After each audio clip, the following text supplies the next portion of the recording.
Narrow Margin starts out with Ann Archer as a woman who goes out on a blind date with an out-of-town lawyer and inadvertently witnesses his murder by a big mob boss and the boss's hitman. The moment it's realized that she was a witness to the death, she becomes a marked woman, and her life isn't worth a plug nickel. She has to flee in order to try to save herself. Even though you betrayed me, and I trusted you, I would never harm you. I lied.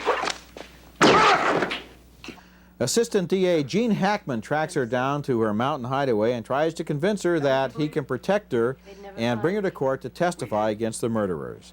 I'll take my chances.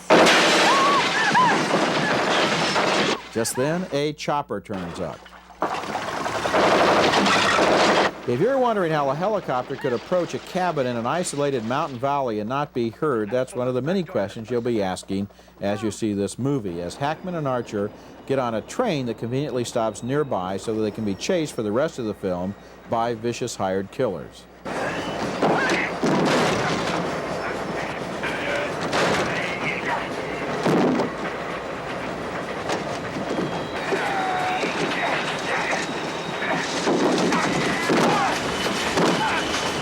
A lot of the action during the train sequence takes place on top of the train, and the most interesting thing to me about these scenes is the word that Hackman and Archer actually did a lot of their own stunts. Anyone who goes into this movie with a logical mind is going to come out very frustrated. For example, what do you make of this conversation where Hackman and the hitmen sit down and try to make a deal? I am offering you enough money that your whole life would be different. If I wanted to make money, I'd have to defend you, and that wouldn't be any fun. You know, I always feel like I needed a shower.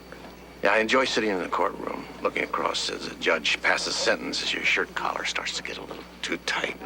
I suppose the ingredients in Narrow Margin could have made a good picture. In fact, it did make a good picture. This is a remake of a 40-year-old B thriller.